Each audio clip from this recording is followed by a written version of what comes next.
야간 근무 끝나고 헐 저 버스를 탄다고? 불륜 증거만 잡으면 이제 끝이야.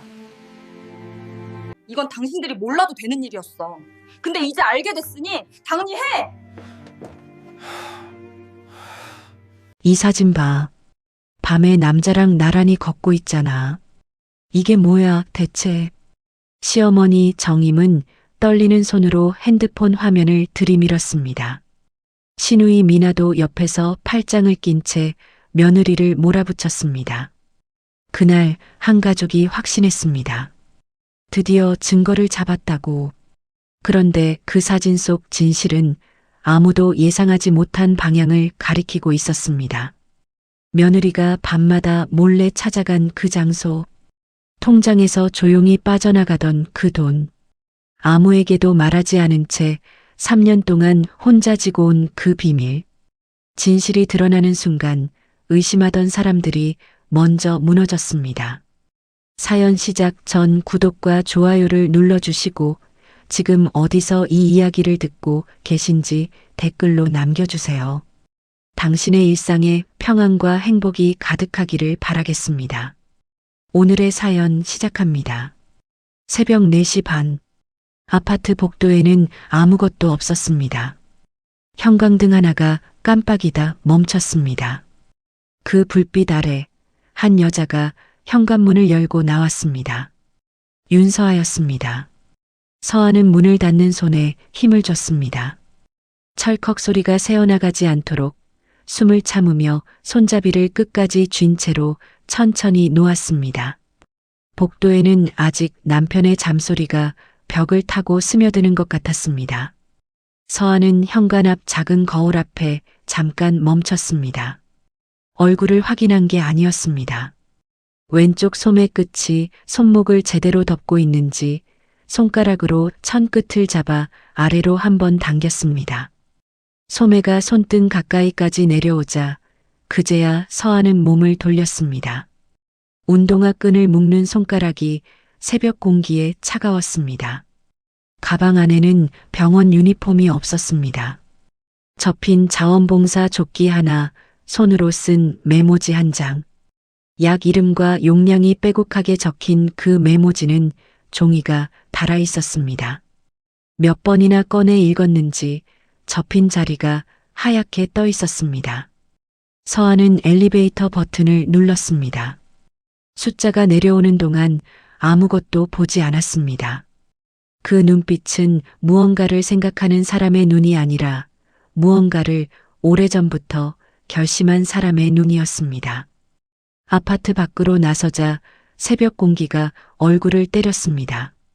버스 정류장까지 걸어가는 서아의 발소리는 조용했습니다. 굽이 없는 운동화 바닥이 아스팔트를 고르게 디뎠고 그 리듬이 일정했습니다. 처음 걷는 길이 아니었습니다. 이 길을 몇 번이나 걸었는지 서아 자신도 세다가 멈춘 지 오래였습니다. 버스가 왔습니다. 서아는 반대 방향 버스에 올라탔습니다. 집으로 향하는 방향이 아니었습니다. 야간 근무를 마친 간호사가 탈 방향도 아니었습니다. 그 사실을 알아챈 사람이 있었습니다.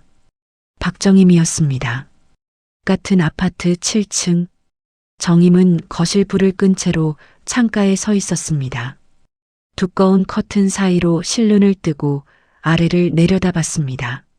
며느리의 뒷모습이 버스 안으로 사라지는 것을 확인하고 손에 들고 있던 수첩을 펼쳤습니다. 오늘도 새벽 4시 32분. 반대 방향 버스. 야근 명목. 수첩에는 날짜와 시각이 줄줄이 적혀 있었습니다. 일주일치였습니다.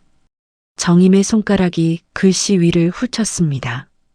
패턴이 보였습니다. 화요일, 목요일, 야간 근무 다음 날. 빠짐없이 반대 방향이었습니다. 정임은 커튼을 닫았습니다. 입술이 얇게 다물렸습니다. 이튿날 저녁 정임은 딸 최미나를 불러 앉혔습니다. 앉아. 미나가 소파에 앉자마자 정임은 수첩을 식탁 위에 탁 내려놨습니다. 미나가 수첩을 집어들고 첫 장을 펼쳤습니다. 엄마, 이게 뭐야? 내 올케 일주일치 외출 기록이야. 미나가 고개를 들었습니다.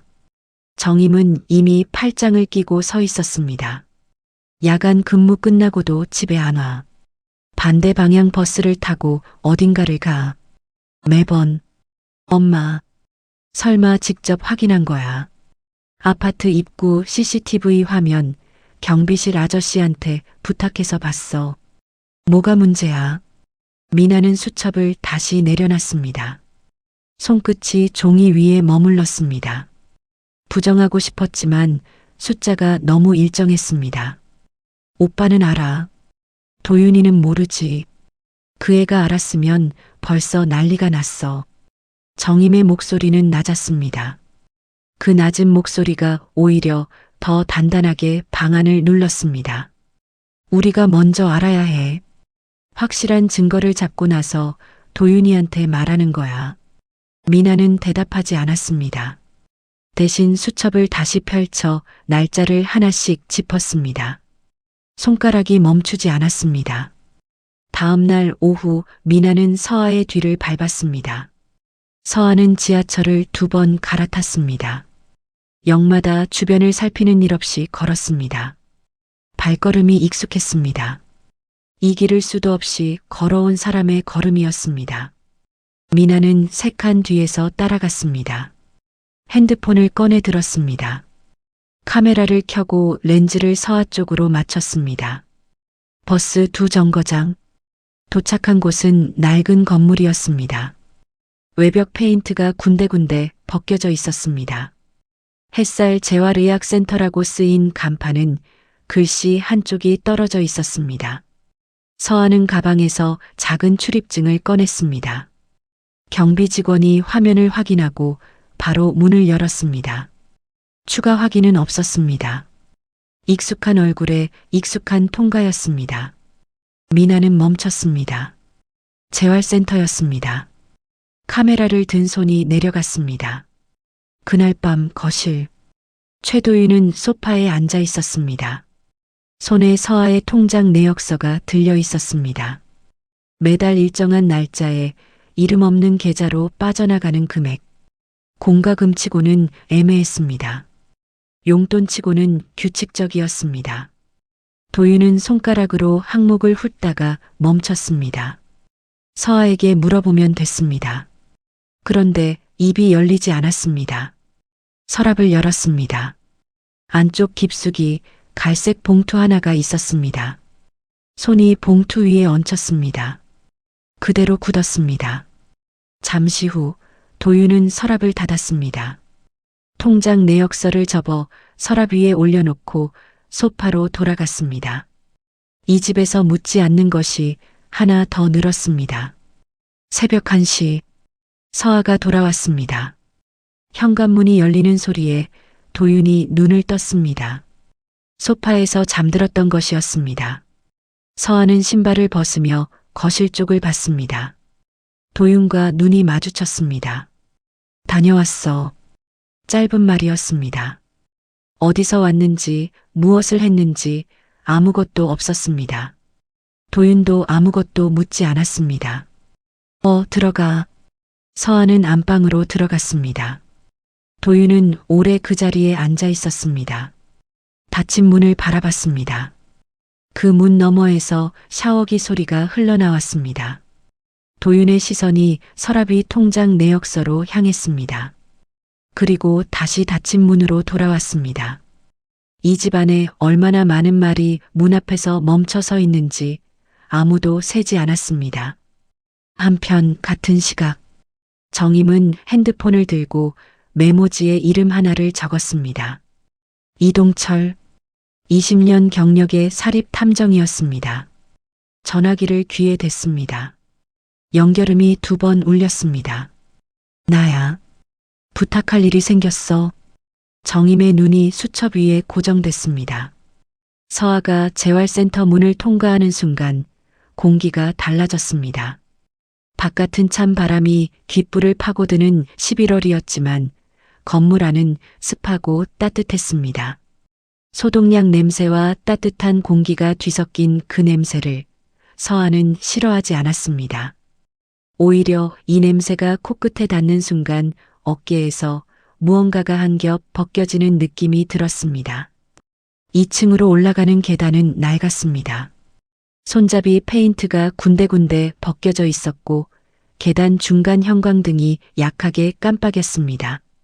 서아는 그 계단을 오를 때마다 세 번째 칸에서 발을 살짝 들어 올리는 습관이 생겼습니다.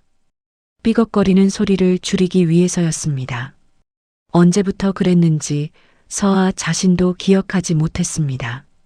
복도 끝 치료실 문이 보였습니다. 한정우가 먼저 나와 있었습니다. 물리치료사 가운 주머니에 손을 넣은 채 기록지를 한 손에 들고 서아를 기다리고 있었습니다. 오늘 상태가 좋아요. 한정우가 기록지를 내밀며 말했습니다. 서아가 기록지를 받아 눈으로 훑쳤습니다. 무릎 각도가 늘었네요. 네. 지난주보다 15도 더 구부러졌어요. 본인도 느끼는 것 같더라고요. 서아의 눈이 숫자 위에서 잠깐 멈췄습니다.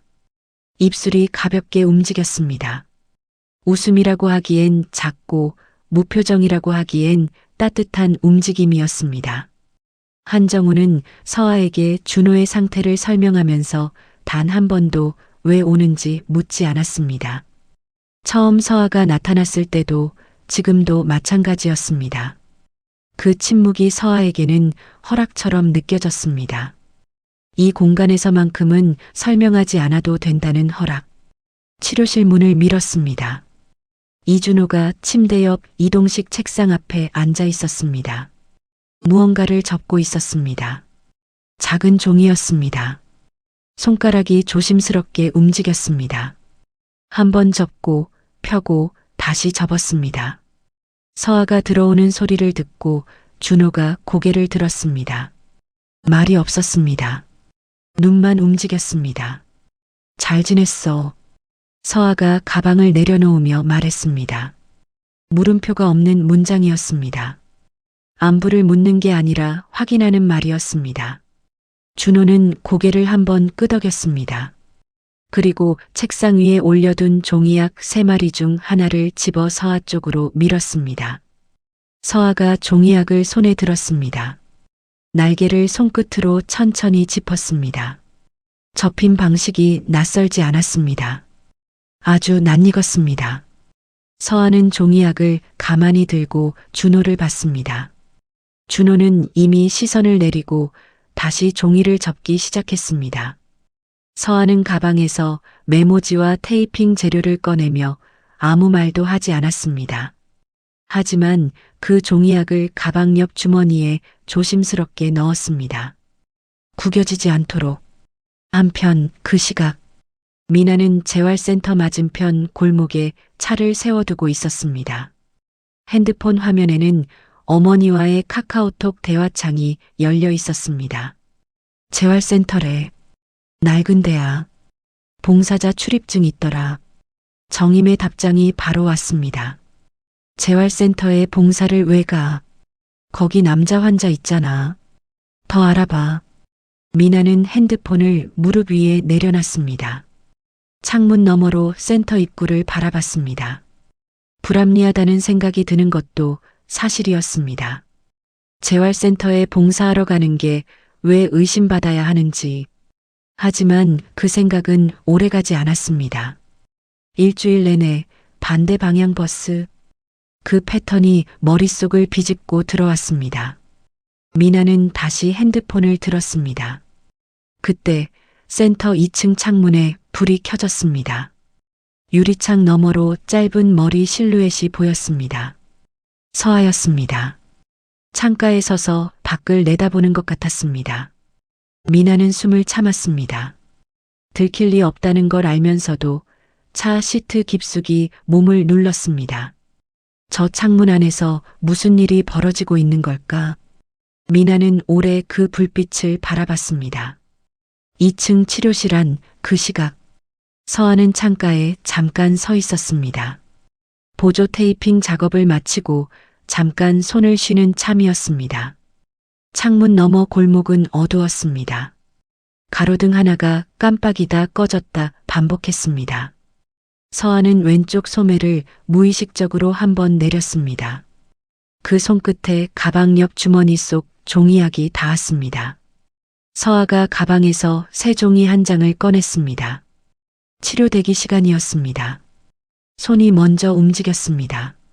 반으로 접고 귀퉁이를 당기고 날개를 세웠습니다. 오래된 손짓이었습니다.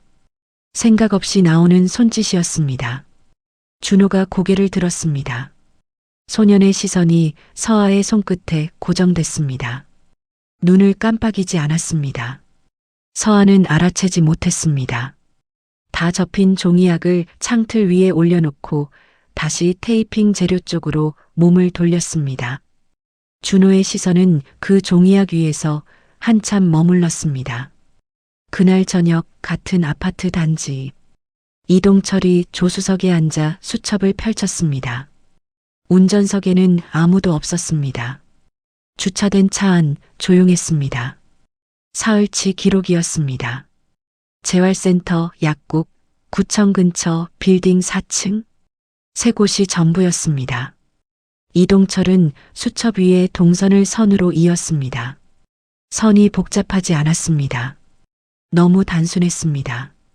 구청 근처 빌딩 4층은 낮에 직접 올라가 확인했습니다.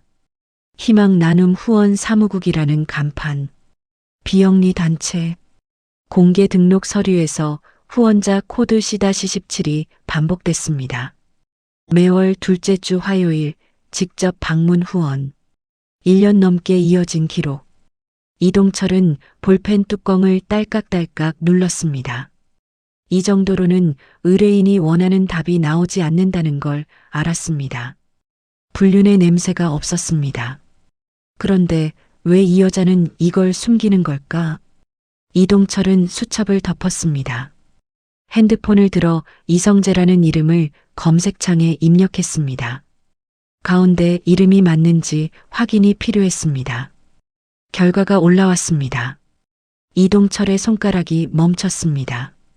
검색 결과 상단에 3년 전 기사 링크가 떠 있었습니다. 교통사고, 피해자 가족. 이동철은 천천히 링크를 눌렀습니다. 화면이 열렸습니다. 기사를 읽는 이동철의 눈이 한 줄 한 줄 아래로 내려갔습니다. 그리고 멈췄습니다. 수첩을 다시 펼쳤습니다. 가해 차량 번호를 적어두었던 페이지를 찾았습니다. 볼펜이 종이를 눌렀습니다. 이름 하나를 크게 동그라미 쳤습니다. 최도윤. 이동철은 차창 밖을 바라봤습니다. 아파트 불빛들이 층층이 켜져 있었습니다. 그중 어딘가에 그 이름의 주인이 살고 있었습니다. 그리고 그 이름의 아내가 매주 반대 방향 버스를 타고 있었습니다. 이동철은 오래 그 불빛을 바라봤습니다. 수첩을 닫지 않았습니다. 미나는 사흘째 잠을 제대로 자지 못했습니다. 눈을 감으면 이성재의 얼굴이 떠올랐습니다. 재활센터 복도를 지나던 그 남자. 어디서 봤는지 알 것 같으면서 잡히지 않던 그 얼굴. 새벽 2시 미나는 이불을 걷어차고 일어났습니다. 핸드폰을 들고 소파로 나왔습니다. 거실은 불을 끈 채였습니다. 가로등 빛이 창문을 통해 비스듬히 들어와 바닥에 기다란 그림자를 만들었습니다. 미나는 검색창에 천천히 입력했습니다. 3년 전 교통사고, 피해자 가족. 기사가 올라왔습니다. 화면을 내리다 멈췄습니다. 사진이 있었습니다. 병원 입구 앞 기자들 사이에 서 있는 남자. 얼굴이 작게 찍혀 있었지만 미나의 손가락이 화면을 2번 두드려 확대했습니다. 이성재였습니다. 숨이 잠깐 멈췄습니다. 미나는 기사를 처음부터 다시 읽었습니다. 새벽 2시, 빗길, 교차로, 피해자 이혜진 씨 현장 사망, 동승자 아들 다발성 골절로 장기 입원, 가해 차량은 보험사를 통한 합의로 마무리, 가해 운전자 실명 비공개. 미나는 화면을 끄지 않았습니다. 소파에 등을 기댄 채 천장을 봤습니다. 3년 전 오빠 도윤이 갑자기 차를 바꿨습니다. 이유를 묻자 그냥 바꾸고 싶었다고 했습니다. 그 이후 한동안 말이 없었습니다. 가족 모임에 와서도 밥만 먹고 일찍 일어났습니다. 서아도 그때부터 조용해졌습니다. 미나는 눈을 감았습니다. 심장이 빠르게 뛰었습니다. 설마 그 단어 하나가 새벽 거실에 박혔습니다. 다음 날 오후 미나는 다시 재활센터로 갔습니다. 이번에는 차에서 내렸습니다. 접수대 앞에 섰습니다. 직원에게 조심스럽게 말을 꺼냈습니다. 이준호 환자 아버지가 지인인데요. 좀 여쭤봐도 될까요? 직원이 고개를 저었습니다. 죄송합니다. 환자 정보는 보호자 외에는 안내가 어렵습니다. 미나는 고맙다는 말을 하고 대기실 구석 의자에 앉았습니다. 기다리기로 했습니다. 대기실은 조용했습니다. 휠체어를 탄 노인 1명, 목에 보조대를 찬 중년 여성 1명, 형광등이 환하게 켜져 있었고 창문 너머로 늦가을 햇살이 들어왔습니다. 20분쯤 지났을 때였습니다. 복도 쪽에서 발소리가 들렸습니다. 미나가 고개를 들었습니다. 이성재가 복도를 걸어오고 있었습니다. 손에 서류 묶음을 들고 있었습니다. 미나와 눈이 마주치기 직전 미나는 시선을 핸드폰으로 내렸습니다. 이성재는 접수대 쪽으로 걸어갔습니다. 서류를 내밀며 직원과 짧게 이야기했습니다.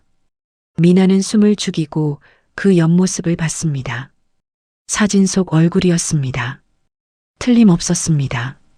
이성재가 서류를 받아들고 돌아서는 순간 접수대 옆 서류꽂이에 꽂혀있던 메모지 하나가 눈에 들어왔습니다. 준호의 치료동의서 옆에 끼워진 메모지였습니다.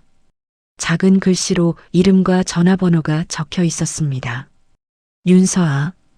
그 아래 짧은 문장. 고맙습니다. 오늘도.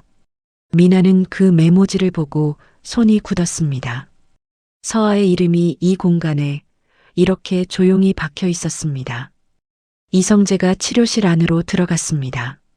미나는 자리에서 일어나지 못했습니다. 한편 같은 시각 2층 치료실. 서아는 준호 옆에 앉아 있었습니다. 보조 테이핑 작업을 마치고 잠깐 숨을 돌리는 참이었습니다. 준호는 오늘 새 걸음을 걸었습니다. 보조기구 없이 혼자서. 한정우가 기록지에 숫자를 적으면서 옆에 작은 별표를 그렸습니다. 서아는 그 별표를 봤습니다. 아무 말도 하지 않았습니다. 하지만 손이 무릎 위에서 잠깐 멈췄습니다. 옥상 잠깐 나갈래? 서아가 준호에게 물었습니다. 준호가 고개를 끄덕였습니다.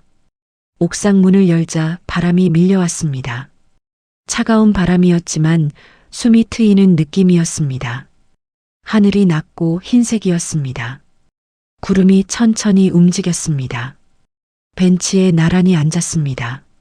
서아가 먼저, 준호가 조심스럽게. 준호는 한동안 하늘을 봤습니다.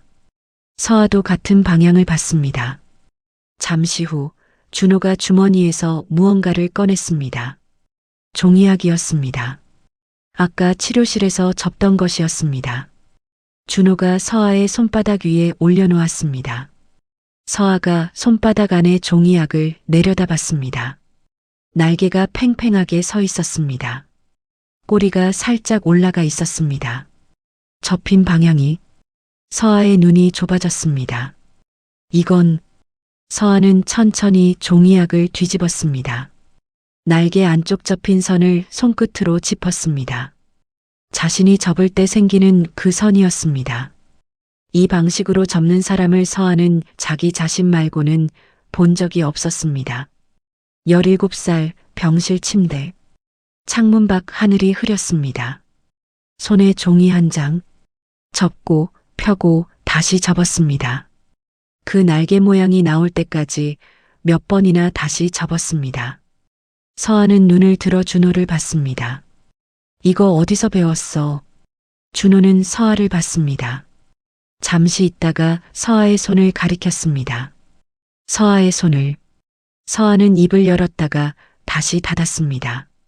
치료실 대기 시간마다 무심코 종이를 접었습니다. 생각 없이 나오는 손짓이었습니다. 준호가 그걸 보고 있었다는 걸 서아는 몰랐습니다. 수개월 동안 서아는 종이약을 손 안에 쥐었습니다. 꽉 쥐지 않았습니다. 구겨질까봐. 나중에 서아는 한정우에게 조심스럽게 물었습니다. 준호가 종이약 접는 걸 제가 가르쳐 줬나요? 기억이 안 나서요. 한정우가 기록지에서 눈을 들었습니다. 가르쳐 주신 게 아니에요.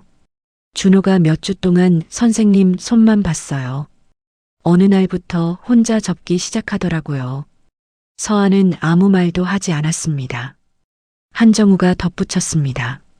말은 안 하는 아이인데 손으로는 말을 하더라고요. 서아는 복도 창가로 걸어갔습니다. 창문에 손을 짚었습니다. 유리가 차가웠습니다. 17살 병실에서 처음 접은 종이약. 아무도 가르쳐 준 사람이 없었습니다. 서아 혼자 만든 방식이었습니다. 그 방식이 이 소년의 손에서 다시 나왔습니다. 우연이라고 하기엔. 서아는 창문 밖을 바라봤습니다. 그날 밤 미나는 주차장에서 1시간을 보냈습니다. 차 안에서 핸드폰을 쥔 채 도윤의 이름 위에 손가락을 올려놓았습니다. 누르지 못했습니다. 재활센터, 이성재, 서아의 이름이 적힌 메모지, 3년 전 사고 기사, 도윤이 차를 바꾼 날, 퍼즐 조각들이 테이블 위에 흩어져 있었습니다. 붙이면 그림이 나올 것 같았습니다. 그런데 그 그림이 무서웠습니다. 미나는 기사를 다시 열었습니다. 피해자 아내 사망, 아들 장기 입원, 가의 운전자 실명 비공개. 손가락이 화면을 천천히 내렸습니다. 기사 맨 아래. 사고 피해자 측은 보험사를 통한 합의로 마무리됐으나 유족은 여전히 가해자의 직접 사과를 요구하고 있다. 미나는 핸드폰을 무릎 위에 내려놨습니다. 창문 너머 재활센터 2층 불빛이 꺼져 있었습니다. 가해자의 직접 사과. 미나는 눈을 감았습니다. 서아는 왜 저 센터에 가는 걸까? 그리고 오빠는 무엇을 알고 있는 걸까? 미나의 손가락이 다시 도윤의 이름 위에 올라갔습니다. 이번에는 눌렀습니다. 연결음이 울렸습니다. 1번, 2번, 도윤이 받았습니다. 오빠, 미나의 목소리가 가늘게 떨렸습니다. 3년 전 사고 기억해. 전화기 너머가 조용해졌습니다. 완전히 조용해졌습니다. 숨소리조차 들리지 않았습니다. 미나의 목소리가 전화기를 타고 넘어왔습니다. 3글자였습니다. 3년 전 사고. 도윤은 소파에 앉아 있었습니다. 거실 불은 켜져 있었지만 서아는 아직 야간 근무 중이었습니다. 집안은 조용했습니다. 냉장고 돌아가는 소리만 났습니다. 도윤은 아무 말도 하지 않았습니다. 미나가 다시 말했습니다. 이성재라는 사람 알아. 도윤의 호흡이 짧아졌습니다. 손이 무릎 위에서 굳었습니다. 오빠, 재활센터에서 봤어. 그 사람. 전화기를 쥔 손에 힘이 들어갔습니다. 손가락 마디가 하얘졌습니다. 오빠 말해봐. 그 사고. 도윤은 입을 열지 않았습니다. 열 수가 없었습니다. 미나의 숨소리가 들렸습니다. 기다리는 숨소리였습니다. 알고 있어. 도윤이 낮게 말했습니다. 그것이 전부였습니다. 전화를 끊었습니다. 도윤은 소파에서 일어났습니다. 천천히 서랍 앞에 섰습니다. 손잡이를 잡았습니다. 당겼습니다. 서랍이 열렸습니다. 영수증 묶음, 사용 설명서, 그 아래 갈색 봉투. 도윤은 봉투를 꺼냈습니다. 식탁 위에 올려놓았습니다. 3년 만이었습니다. 봉투가 식탁 위에 놓인 것이 도윤은 의자를 당겨 앉았습니다. 봉투를 바로 열지 않았습니다. 손을 그 위에 올려놓은 채 앉아 있었습니다. 봉투 안에 무엇이 들어있는지는 알고 있었습니다. 3년 전부터 알고 있었습니다. 알면서 서랍 안에 넣어뒀습니다. 알면서 열지 않았습니다. 식탁 위 형광등이 봉투를 환하게 비췄습니다. 봉투 겉면이 누렇게 변해 있었습니다. 시간이 지난 자국이었습니다. 도윤은 봉투를 열었습니다. 서류들이 나왔습니다. 보험사 공문, 합의 관련 안내문, 연락 기록, 그리고 맨 아래 비공개 대리합의 처리 서류. 도윤의 이름이 없었습니다. 피해자 측에 공개된 서류 어디에도 대신 연락처 칸에는 후원 사무국 계좌번호가 적혀 있었습니다. 그 옆에 잡힐 서명, 윤서아. 도윤은 그 서명을 손끝으로 짚었습니다. 서명 아래 날짜를 봤습니다. 결혼한 지 2달째 되던 날이었습니다. 그날 서아는 외출하겠다고 했습니다. 어디 가냐고 묻지 않았습니다. 늦게 들어왔고 피곤해 보였고 도윤은 괜찮냐고만 물었습니다. 서아는 괜찮다고 했습니다. 그게 전부였습니다. 도윤은 서류를 봉투 안에 다시 넣었습니다. 봉투를 식탁 위에 그대로 두었습니다. 벽시계가 자정을 넘겼습니다. 새벽 1시 현관문 소리가 났습니다. 서아였습니다. 야간 근무를 마치고 돌아온 서아는 신발을 벗다가 고개를 들었습니다. 거실 불이 켜져 있었습니다. 식탁 위에 도윤이 앉아 있었습니다. 그리고 식탁 위에 갈색 봉투. 서아의 손이 신발 위에서 멈췄습니다. 가방을 내려놓지 않았습니다. 두 사람의 시선이 봉투 위에서 만났습니다. 도윤이 입을 열었습니다. 서아가 손을 들었습니다. 조용하지만 분명한 손짓이었습니다. 말하지 말라는 것이었습니다. 도윤의 입이 닫혔습니다. 서아는 냉장고로 걸어갔습니다. 물을 꺼냈습니다. 한 모금 마셨습니다. 컵을 내려놓는 소리가 부엌 안에서 크게 울렸습니다. 서아가 식탁으로 걸어왔습니다. 봉투를 짚지 않았습니다.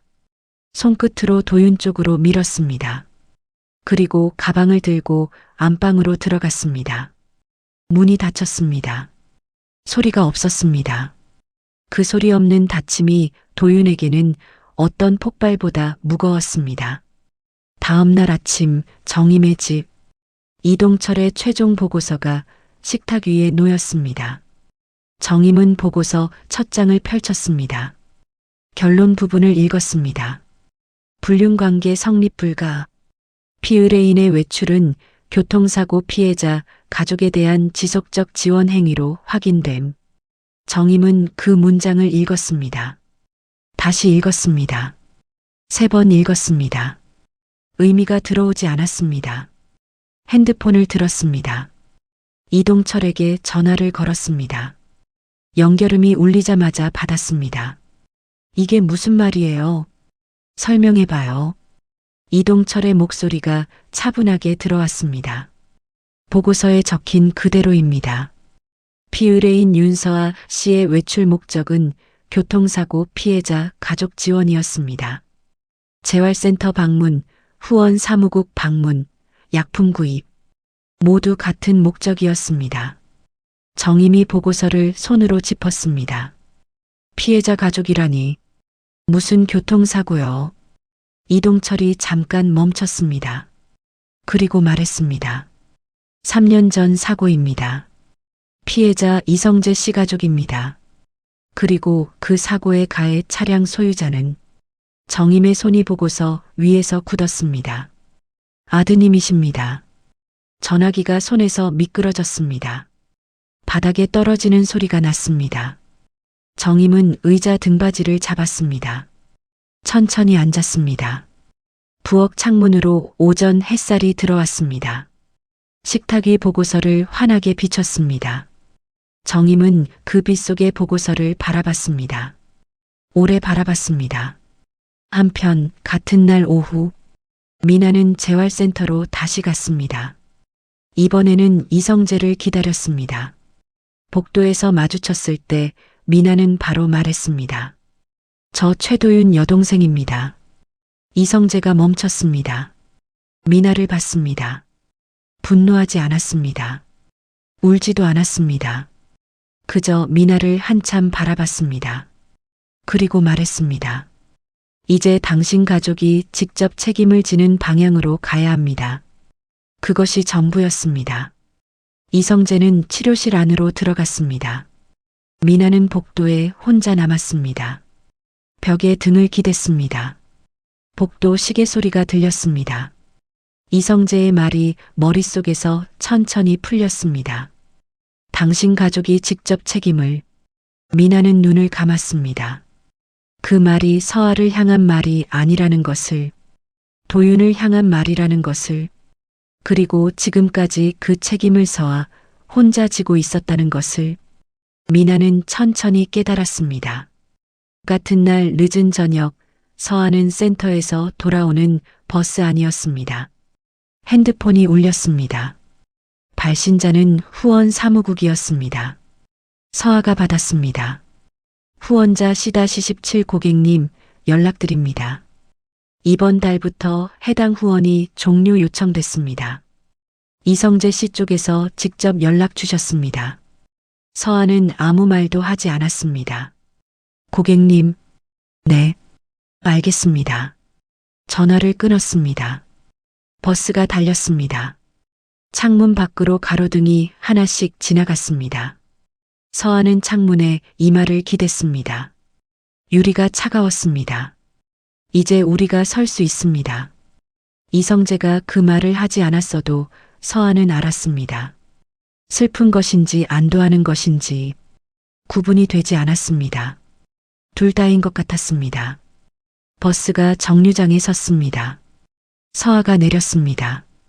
빗방울이 한두 개 떨어졌습니다. 서아는 우산을 꺼내지 않았습니다.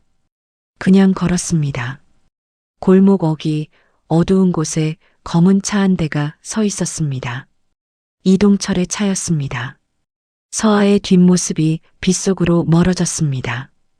이동철은 카메라를 들지 않았습니다. 그냥 바라봤습니다. 오래 바라봤습니다.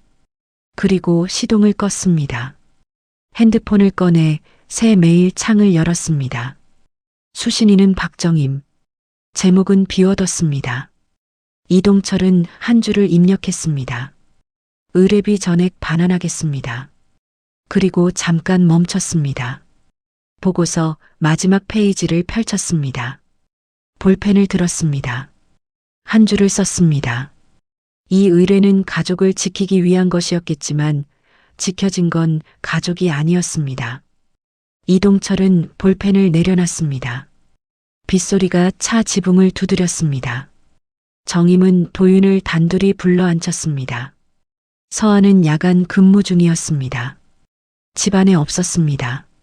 정임은 그것을 확인하고 나서 아들에게 전화를 걸었습니다. 도윤이 도착했을 때 정임은 식탁에 앉아 있었습니다. 이동철의 보고서가 식탁 위에 놓여 있었습니다. 미나도 옆에 앉아 있었습니다. 도윤은 보고서를 봤습니다. 시선이 내려갔습니다. 의자를 당겨 앉았습니다. 아무도 먼저 말하지 않았습니다. 냉장고 돌아가는 소리가 부엌에서 들렸습니다. 창밖에서 바람 소리가 났습니다. 정임이 먼저 입을 열었습니다. 서아가 알고 있었어. 물음표가 없는 문장이었습니다. 도윤이 고개를 끄덕였습니다. 아주 천천히. 내려간 고개가 올라오지 않았습니다. 정임은 아들의 그 고개를 바라봤습니다. 더 묻고 싶은 말이 있었습니다. 그 사고를 어떻게 처리했는지, 왜 직접 나서지 않았는지, 왜 서아가 대신 그 자리에 섰는지, 입이 열리지 않았습니다. 정임은 손을 식탁 위에 내려놨습니다. 손등이 보고서 종이 위에 닿았습니다. 차가웠습니다. 서아한테 직접 물어볼 거야. 미나가 정임의 팔을 잡았습니다. 엄마, 오늘은 안 돼. 왜? 오빠한테 먼저 다 들어야지. 정임이 도윤을 봤습니다. 도윤은 여전히 고개를 들지 않았습니다. 그날 밤 도윤은 집으로 돌아왔습니다. 거실 불을 켰습니다. 서아의 야간 근무는 새벽 1시에 끝났습니다. 도윤은 식탁에 앉아 기다렸습니다. 갈색 봉투를 서랍에서 다시 꺼냈습니다. 식탁 위에 올려놨습니다. 그 옆에 이동철의 보고서도 나란히 놓았습니다. 새벽 1시가 조금 넘어서 현관문이 열렸습니다. 서아가 들어오다 멈췄습니다. 식탁 위를 봤습니다. 갈색 봉투, 보고서, 그리고 도윤. 서아는 신발을 벗었습니다. 천천히 식탁으로 걸어왔습니다. 봉투를 봤습니다. 보고서를 봤습니다. 도윤을 봤습니다. 도윤이 입을 열었습니다. 서아야. 서아는 도윤의 눈을 마주쳤습니다. 그 눈 속에 무엇이 있는지 알았습니다. 3년 동안 피해온 것들이 오늘 밤 전부 쏟아질 준비를 하고 있었습니다. 서아는 조용히 고개를 저었습니다. 도윤의 입이 다시 닫혔습니다. 서아는 가방을 내려놓지 않은 채 식탁 앞에 섰습니다. 봉투를 집었습니다. 열지 않았습니다. 도윤 쪽으로 밀었습니다. 그리고 가방을 들고 안방으로 들어갔습니다. 문이 닫혔습니다. 도윤은 그 문을 바라봤습니다. 오래 바라봤습니다. 샤워기 소리가 들렸습니다. 그 소리가 멈췄습니다. 드라이어 소리가 들렸습니다. 그 소리도 멈췄습니다. 집안이 완전히 조용해졌습니다. 도윤은 그 자리에 앉아 있었습니다. 서랍을 열지도 봉투를 열지도 않았습니다. 식탁 위에 두 손을 올려놓고 앉아 있었습니다. 새벽 2시가 지났습니다. 이틀 후 저녁, 정임이 서아를 찾아 안방 문 앞에 섰습니다. 노크를 했습니다. 대답이 없었습니다. 미나가 현관 쪽을 확인했습니다. 서아의 운동화가 없었습니다. 간호사 가방이 없었습니다. 엄마. 미나의 목소리가 낮아졌습니다. 나간 것 같아. 정임이 안방 문을 열었습니다. 불이 꺼져 있었습니다. 옷장 문이 열린 채였습니다. 옷 일부가 없었습니다. 정임은 식탁으로 나왔습니다. 봉투가 놓여 있었습니다. 도윤 앞으로 된 봉투, 그 위에 메모지 한 장. 정임이 메모지를 들었습니다. 미나가 옆에서 같이 읽었습니다. 이건 당신들이 몰라도 되는 일이었어. 근데 이제 알게 됐으니 당신이 해. 글씨가 또박또박했습니다. 눌러 쓴 글씨였습니다. 문장 끝에 마침표가 찍혀 있었습니다. 정임은 메모지를 내려놨습니다. 손이 떨렸습니다. 미나는 핸드폰을 꺼냈습니다. 오지연에게 전화를 걸었습니다. 연결음이 2번 울렸습니다. 지연이 받았습니다. 언니, 서아 언니 거기 있어. 짧은 침묵이 흘렀습니다. 있어요. 좀 바꿔줘. 지금은 안 돼요. 지연 씨, 지금은 아무도 안 돼요. 전화가 끊겼습니다. 미나는 핸드폰을 손에 쥔 채 서 있었습니다. 정임은 소파에 앉았습니다. 아무 말도 하지 않았습니다. 처음으로 정임은 며느리가 원하지 않는 방향으로 먼저 들어가는 것을 스스로 멈췄습니다. 그날 밤 도윤의 집. 도윤은 서아가 없는 집안을 걸어 다녔습니다. 부엌, 거실, 안방. 서아의 흔적이 곳곳에 있었습니다. 화장대 위 로션, 냉장고 안 서아가 사놓은 반찬들, 욕실 선반 위 칫솔. 도윤은 안방 침대에 앉았습니다. 서아 쪽 베개를 손으로 짚었습니다. 베개가 낮게 눌려 있었습니다. 오래 눌려서 생긴 자국이었습니다. 그 낮은 곳에 6년이 담겨 있었습니다. 도윤은 서랍을 열었습니다. 이동철의 보고서를 꺼냈습니다. 마지막 페이지를 펼쳤습니다. 이동철의 친필 한 줄이 있었습니다. 이 의뢰는 가족을 지키기 위한 것이었겠지만 지켜진 건 가족이 아니었습니다. 도윤은 그 문장을 읽었습니다. 보고서를 덮었습니다. 핸드폰을 들었습니다. 이성재의 이름을 검색했습니다. 전화번호를 찾아냈습니다. 연결음이 울렸습니다. 한 번, 두 번, 세 번 끊으려고 했습니다. 네 번째 연결음이 울릴 때 이성재가 받았습니다. 도윤은 입을 열었습니다.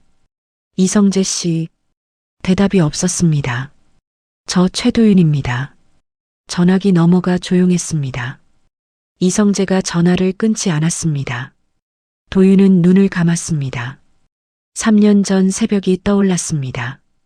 빗소리, 급브레이크 소리, 유리 깨지는 소리, 차에서 내려 피해자를 확인하던 그 순간, 그리고 서아에게 전화를 걸던 손. 도윤은 눈을 떴습니다. 3년 전 그날 밤 제가 한 일과 하지 않은 일을 말씀드려야 할 것 같습니다. 목소리가 처음에는 평탄했습니다. 그런데 중간에 한번 끊겼습니다. 이성재는 아무 말도 하지 않았습니다. 그 침묵이 도윤에게는 계속 말하라는 것처럼 들렸습니다. 도윤은 끊어진 문장을 다시 이었습니다. 이성재는 전화를 끊지 않았습니다. 도윤이 말을 마칠 때까지 긴 침묵이 흘렀습니다. 그리고 이성재가 말했습니다. 다음 주 목요일에 준호 발표가 있습니다. 도윤은 그 말의 의미를 천천히 받아들였습니다. 거절이 아니었습니다. 용서도 아니었습니다. 문을 완전히 닫지는 않겠다는 말이었습니다. 전화가 끊겼습니다. 도윤은 핸드폰을 무릎 위에 내려놨습니다.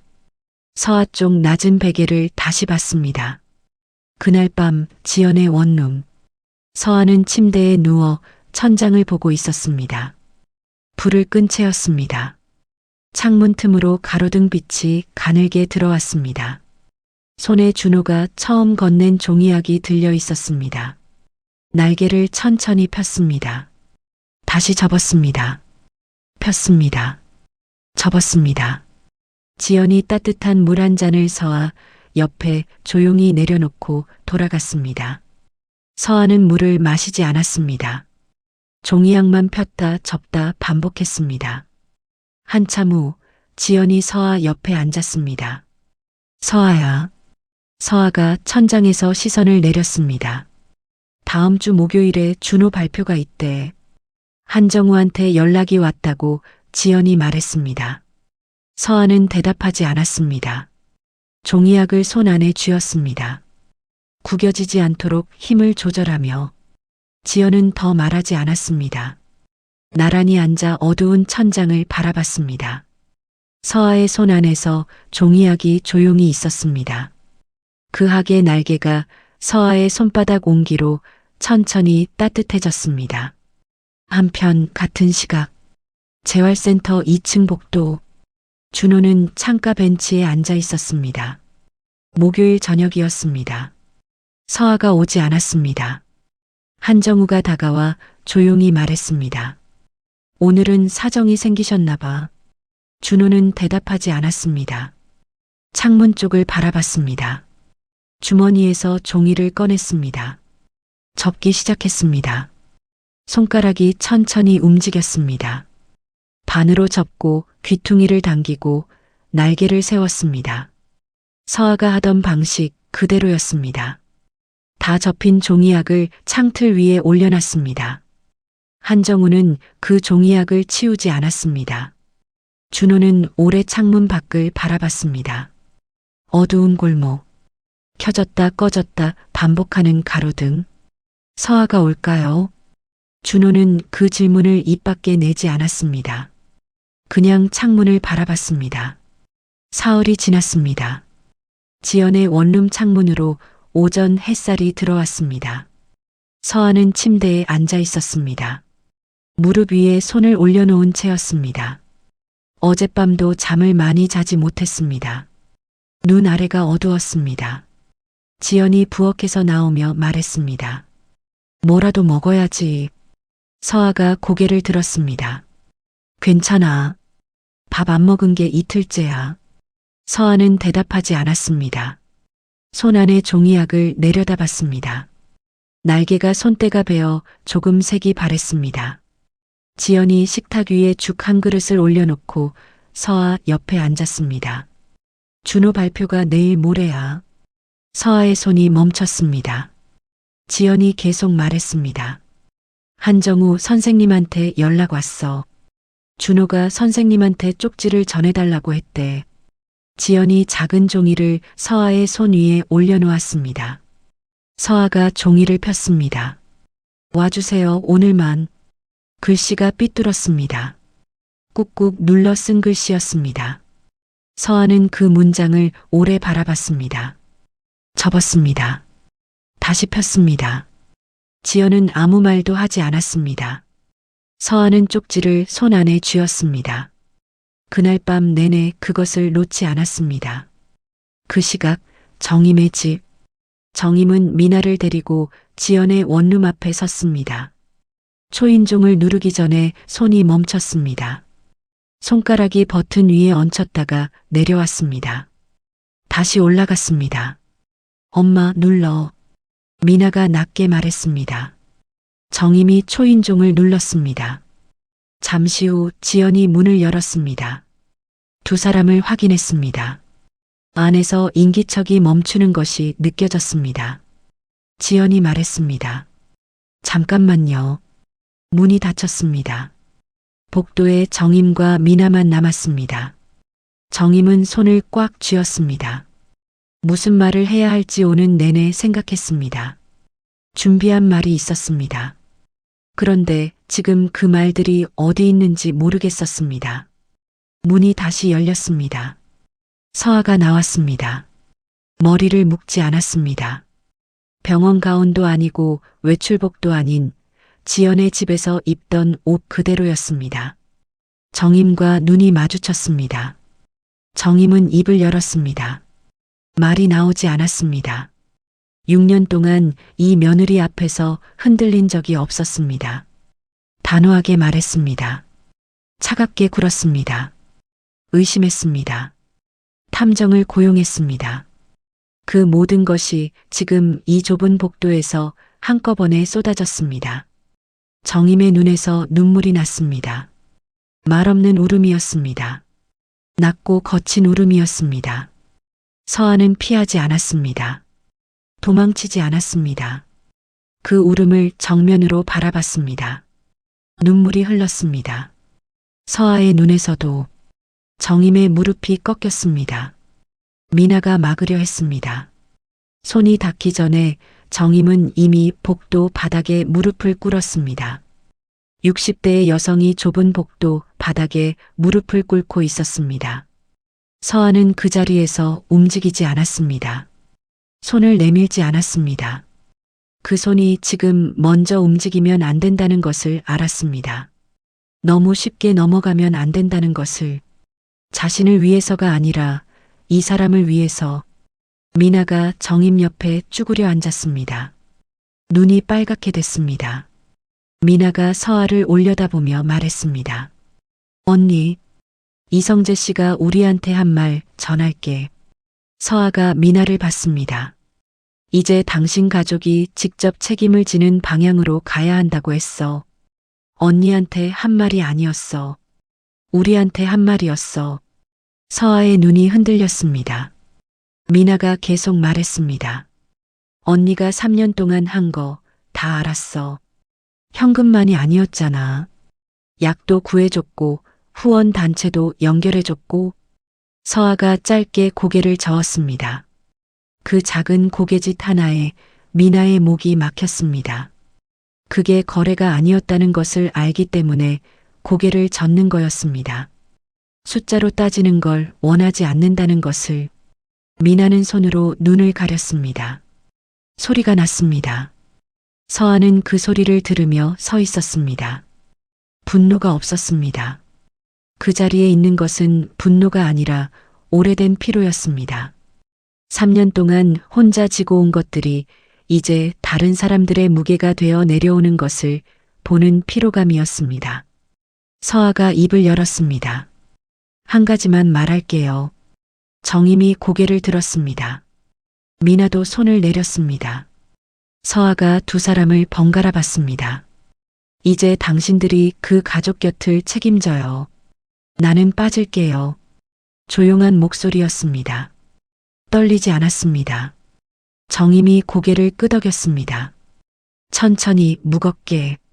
서아는 두 사람을 방 안에 들이지 않았습니다. 문을 닫았습니다. 복도에 정임과 미나만 남았습니다. 정임이 바닥에서 일어났습니다. 미나가 팔을 잡아줬습니다. 두 사람은 아무 말 없이 계단을 내려갔습니다.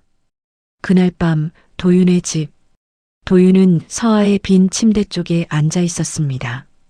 핸드폰을 들었습니다. 이성재에게 문자를 보냈습니다. 직접 만나서 말씀드리고 싶습니다. 답장이 다음 날 오전에 왔습니다. 뒤쪽에 조용히 앉아 있어요. 발표가 끝난 뒤에 봅시다. 도윤은 그 문자를 오래 들고 있었습니다. 조건부였습니다. 그것을 알면서도 감사했습니다. 그 감사함이 지금 자신이 느껴도 되는 감정인지 의심이 됐습니다. 그래도 어쩔 수 없이 느껴졌습니다. 도윤은 이동철의 보고서를 다시 펼쳤습니다. 마지막 페이지를 읽었습니다. 이 의뢰는 가족을 지키기 위한 것이었겠지만 지켜진 건 가족이 아니었습니다. 도윤은 보고서를 덮었습니다. 처음으로 고개를 깊이 숙였습니다. 한편 재활센터 2층. 한정우가 퇴근하다 발걸음을 멈췄습니다. 창틀 위에 종이약이 있었습니다. 준호가 서아가 오지 않던 날 올려놓은 것이었습니다. 며칠이 지났는데도 그 자리에 있었습니다. 한정우는 그것을 치우지 않고 불을 껐습니다. 어두운 복도에 종이약 하나가 창문으로 들어오는 가로등 빛을 받고 있었습니다. 그 빛 속에서 준호의 종이약이 조용히 서아를 기다리고 있었습니다. 발표는 내일이었습니다. 서아는 쪽지를 아직 손에 쥐고 있었습니다. 와주세요, 오늘만. 발표 당일 아침이었습니다. 지연의 원룸에 햇살이 들어왔습니다. 서아는 새벽부터 깨어 있었습니다. 잠을 자지 않은 것은 아니었습니다. 눈을 떴을 때 아직 어두웠고 그 어둠이 걷히는 것을 천장을 보며 기다렸습니다. 손에는 준호의 쪽지가 있었습니다.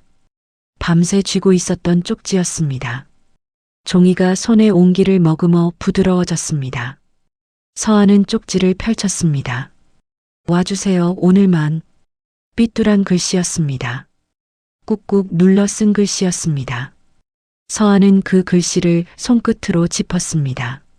준호의 손가락이 이 종이 위를 움직였을 것입니다. 얼마나 오래 생각하고 쓴 글씨인지, 그 아이에게 이 문장이 얼마나 긴 용기였는지. 서아는 자리에서 일어났습니다. 지연이 부엌에서 나왔습니다. 서아의 얼굴을 봤습니다. 아무 말도 하지 않았습니다. 서아가 코트를 집어들었습니다. 쪽지를 주머니에 넣었습니다. 지연이 현관 앞에 서서 서아를 봤습니다. 서아가 운동화 끈을 묶었습니다. 일어서며 말했습니다. 다녀올게. 지연이 고개를 끄덕였습니다. 문이 열렸습니다. 찬 공기가 들어왔습니다. 서아는 계단을 내려갔습니다. 버스 안에서 서아는 창문 밖을 바라봤습니다. 지나가는 건물들, 사람들, 신호등. 주머니 안쪽지를 손가락으로 짚었습니다. 접힌 자리가 느껴졌습니다. 이 선택이 무엇을 의미하는지 알았습니다. 시댁이 모든 것을 알게 된 이상 자신이 준호 곁에 있는 것이 그 아이에게 짐이 될 수도 있었습니다. 그것이 두려웠습니다. 그래도 갔습니다. 오늘만이라고 했으니까. 햇살 재활의학센터 앞에 도착했을 때였습니다. 서아는 건물을 올려다봤습니다. 2층 창문에 불이 켜져 있었습니다. 출입증을 꺼냈습니다. 경비 직원이 화면을 확인하고 문을 열었습니다. 계단을 올랐습니다. 세 번째 칸에서 발을 살짝 들어 올렸습니다. 삐걱 소리가 나지 않았습니다. 소강당 문 앞에 한정우가 서 있었습니다. 서아를 보자 한정우가 말했습니다. 오셨네요. 짧은 말이었지만 그 안에 많은 것이 담겨 있었습니다. 서아가 소강당 문을 밀었습니다. 안은 조용했습니다.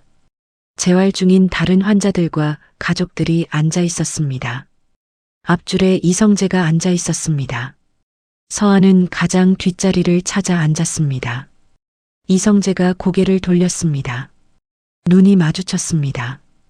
이성재가 고개를 짧게 끄덕였습니다. 서아도 끄덕였습니다. 말이 필요 없었습니다. 3년 만에 같은 방향을 향해 앉은 두 사람이었습니다.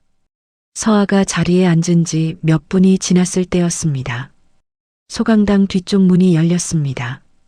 정임이 들어왔습니다. 미나가 들어왔습니다. 도윤이 들어왔습니다. 서아가 고개를 들었습니다.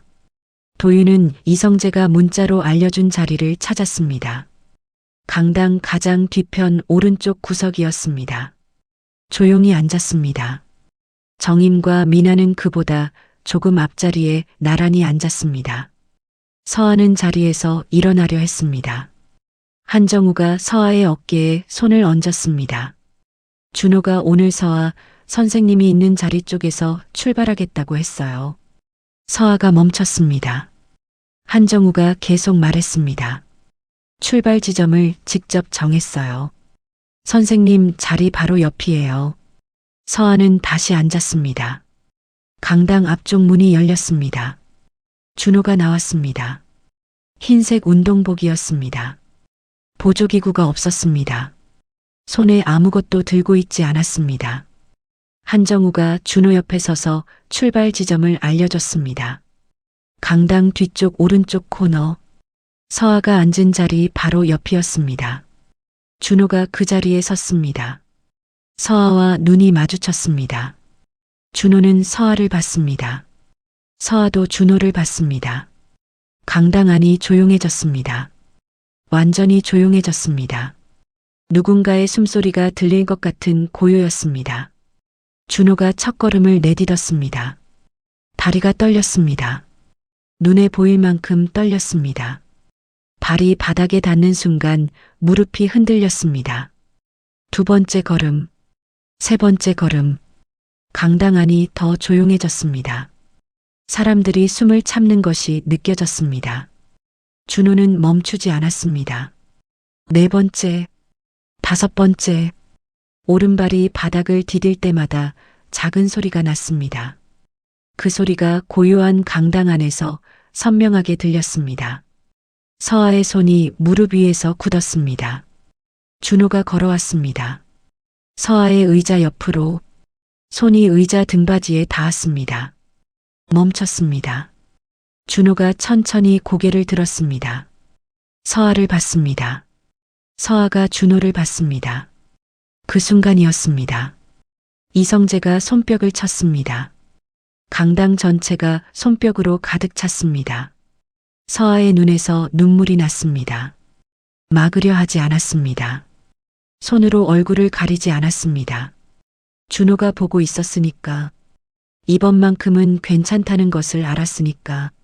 3년 동안 참아온 것이 한꺼번에 쏟아지는 것 같았습니다. 준호의 어깨가 흔들렸습니다. 소년도 울었습니다. 의자를 짚은 채로 어깨가 위아래로 움직였습니다. 강당 사람들이 박수를 치면서도 소리를 낮췄습니다. 누가 약속한 것도 아닌데 자연스럽게 그렇게 됐습니다. 이성재가 앞줄에서 손뼉을 치며 눈물을 흘렸습니다. 아내가 살아있었다면 이 자리에서 누구보다 크게 울었을 것입니다. 이성재는 그 생각이 손뼉보다 먼저 눈물로 나왔습니다. 뒤쪽 구석에서 도윤은 앉은 채로 준호를 바라봤습니다. 저 아이가 다시 걷기까지 3년이 걸렸습니다. 그 3년 동안 자신은 서랍 안에 봉투를 넣어두고 있었습니다. 도윤은 눈을 감았습니다. 정임은 미나 옆에서 박수를 치다가 손을 멈췄습니다.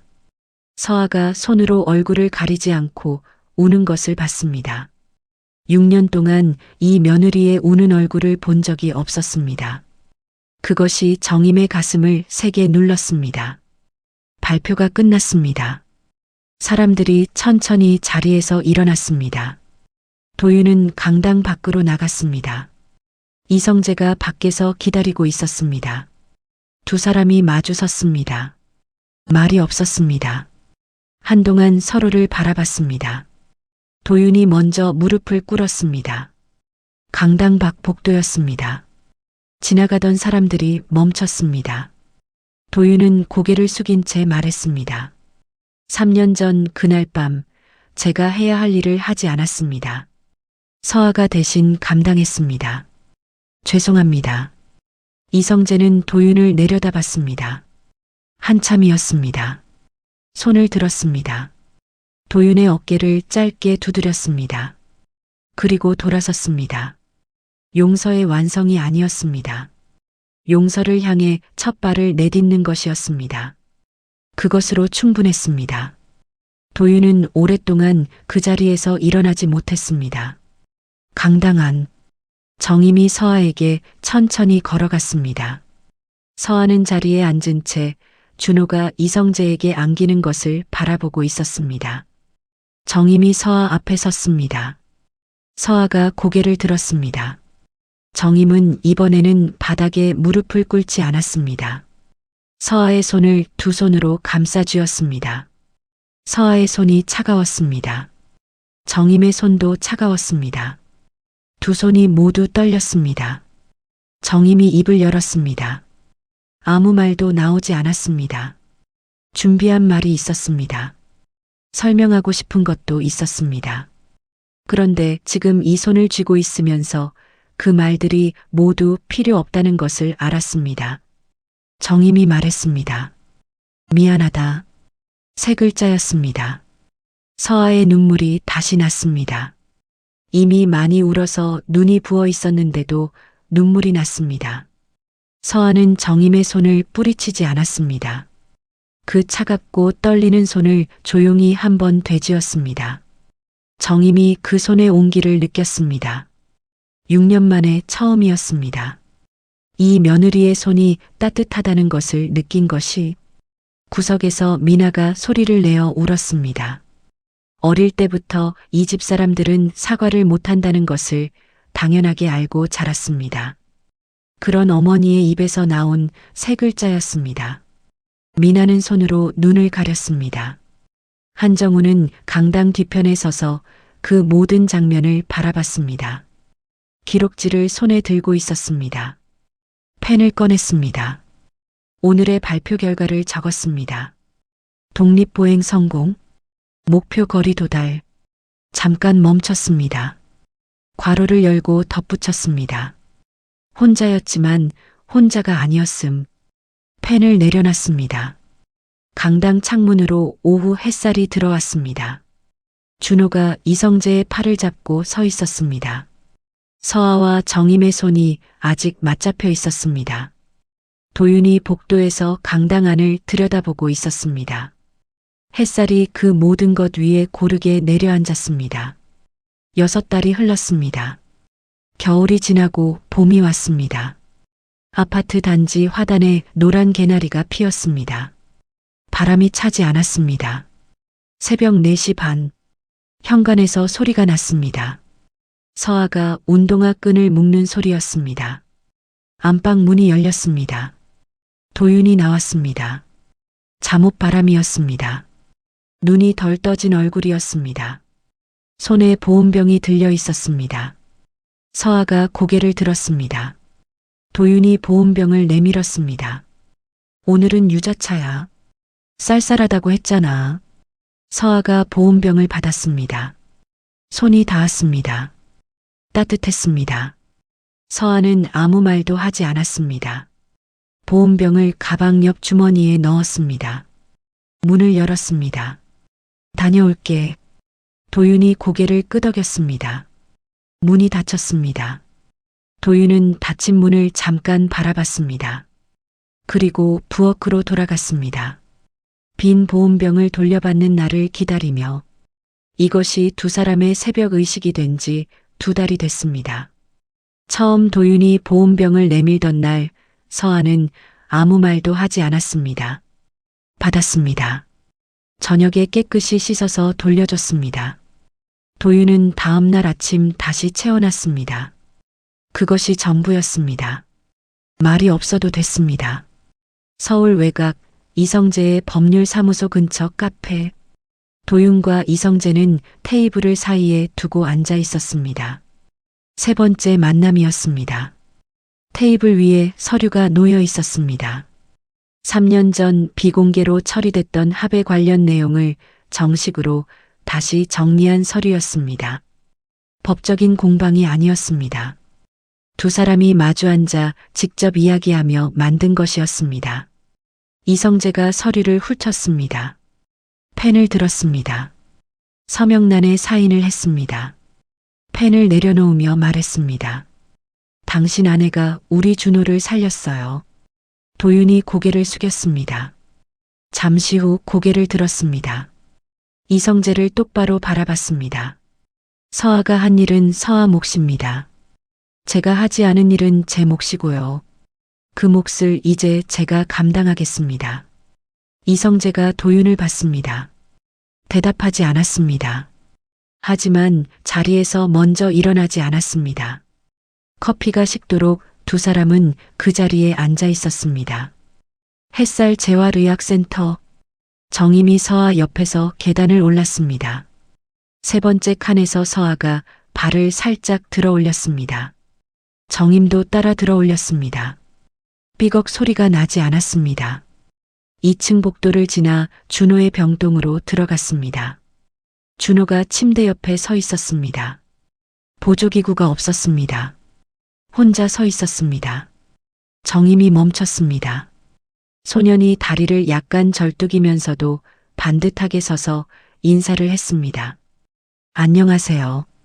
정임은 아무 말도 못했습니다. 한동안 그 자리에 서 있었습니다. 서아가 옆에서 바라봤습니다. 한참 후 정임이 입을 열었습니다. 많이 좋아졌네. 목소리가 낮았습니다.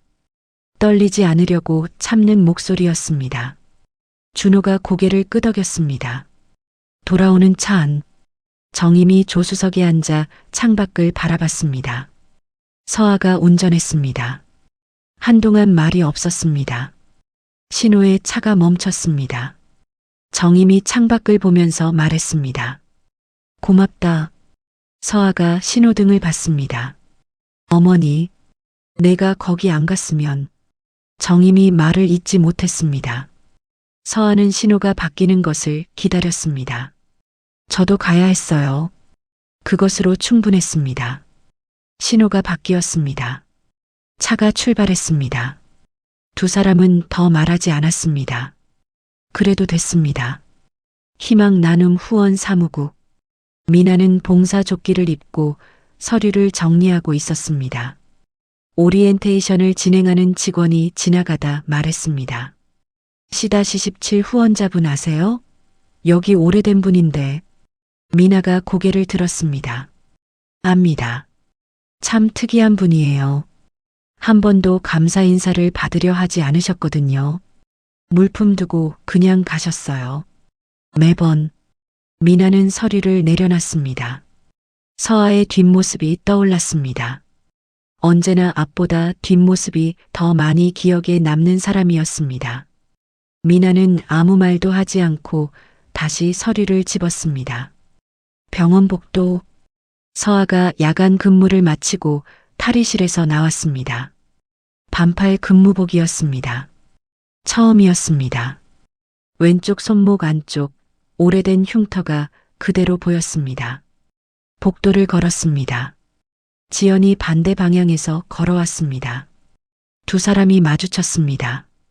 지연이 서아의 손목을 봤습니다. 아무 말도 하지 않았습니다. 서아의 어깨를 한번 짧게 두드리고 지나갔습니다. 그것으로 충분했습니다. 병동을 지나는데 침대에 누워있던 환자 한 명이 서아를 불렀습니다. 선생님, 그거 어디서 다치셨어요? 서아가 손목을 내려다봤습니다. 오래전에요. 응급 현장에서 생긴 거예요. 환자가 고개를 끄덕였습니다. 서아는 계속 걸었습니다. 과거와 현재 사이의 문을 열어놓으면서 닫는 대답이었습니다. 그 대답이 서아 자신에게도 처음으로 가볍게 느껴졌습니다. 고등학교 정문 앞, 서아가 교문 앞에 서 있었습니다. 봄이었습니다. 벚꽃이 지고 있었습니다. 꽃잎이 바람에 날려 교문 안으로 들어갔습니다. 준호의 복학 첫날이었습니다. 이성재가 준호를 데려왔습니다. 교문 앞에서 준호의 어깨를 한번 두드리고 돌아섰습니다. 준호가 교문 안으로 들어갔습니다. 또래들 사이에 섞였습니다. 다리를 조금 절뚝였지만 걸음을 멈추지 않았습니다. 교문을 반쯤 통과할 때였습니다. 준호가 뒤를 돌아봤습니다. 서아와 눈이 마주쳤습니다. 준호가 오른손을 들었습니다. 짧게 흔들었습니다. 서아도 손을 들었습니다. 소년이 다시 앞을 보고 걸어갔습니다. 교문 안으로 완전히 사라졌습니다. 서아는 그 자리에 서 있었습니다. 손을 천천히 내렸습니다. 3년 전 응급실 문 앞에서 놓았던 그 손이었습니다. 그 손을 오늘 다시 들었습니다. 이번에는 작별이 아니었습니다. 이별이 아니라 완성이었습니다. 저녁, 도윤의 집. 식탁에 두 가족이 앉아 있었습니다. 도윤, 서아, 정임, 미나, 그리고 이성재와 준호. 처음에는 조용했습니다. 숟가락 소리만 났습니다. 준호가 국을 한 모금 마셨습니다. 그리고 말했습니다. 맛있어요. 그 한마디로 충분했습니다. 정임이 준호 쪽으로 반찬을 밀었습니다. 더 먹어. 자연스러운 동작이었습니다. 정임 본인도 자신이 그랬다는 것을 나중에 알아챘습니다. 그리고 피식 웃었습니다. 손이 먼저 사람을 기억했습니다. 미나가 그것을 봤습니다. 이성재가 그것을 봤습니다. 식탁 위에 웃음이 조금씩 섞였습니다. 서아는 식탁 끝자리에서 국그릇을 나르며 그 소리를 들었습니다. 아무 말도 하지 않았습니다. 그냥 들었습니다. 이 소리가 오래 들리면 좋겠다고 생각했습니다. 식사가 끝났습니다. 서아는 베란다로 나갔습니다. 밤하늘이 맑았습니다. 별이 보였습니다. 손에 종이학이 있었습니다. 준호가 처음 건넨 그 학이었습니다. 날개가 조금 구겨졌습니다.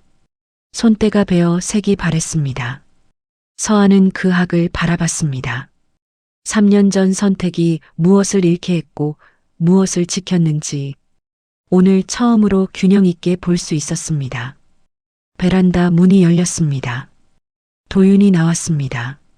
말없이 서아 옆에 섰습니다. 두 사람은 같은 방향을 바라봤습니다. 도윤이 손을 내밀었습니다. 서아는 그 손을 내려다봤습니다. 잠시였습니다. 손을 쥐었습니다. 용서의 확인이 아니었습니다. 이제 같은 방향으로 걷겠다는 선택이었습니다. 햇살 재활의학센터 2층 복도. 목요일 저녁이었습니다. 한정우가 퇴근하다 창틀 앞에서 멈췄습니다. 종이학이 2마리 놓여 있었습니다. 나란히. 한 마리는 날개가 팽팽하게 서 있었습니다.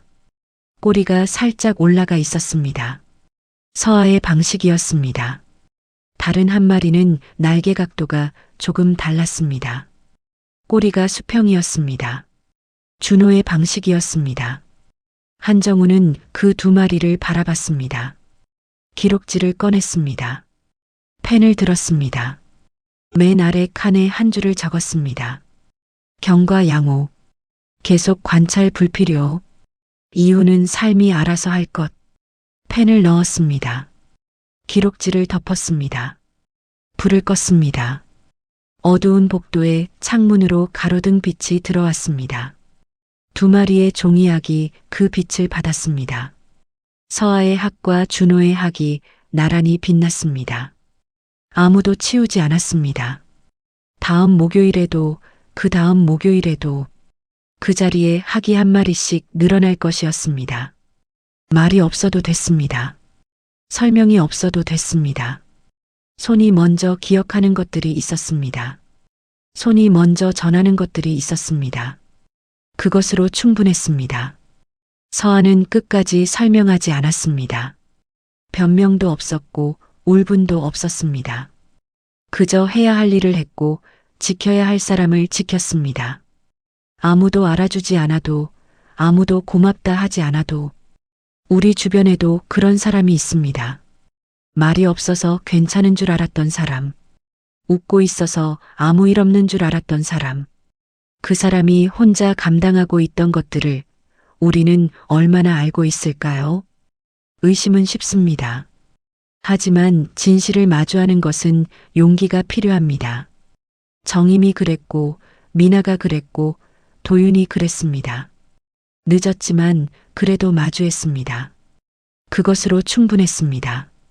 가족이란 완벽한 사람들의 모임이 아닙니다. 틀리고 의심하고 상처 주고 그럼에도 결국 서로에게 돌아오는 사람들입니다. 오늘 이 이야기가 당신 곁에 누군가를 한 번쯤 다시 바라보게 하는 시간이 됐으면 합니다. 이야기를 끝까지 들어주신 분이 계시다면 잘 들었다고 댓글 하나만 남겨주세요. 당신의 오늘을 늘 응원합니다. 감사합니다.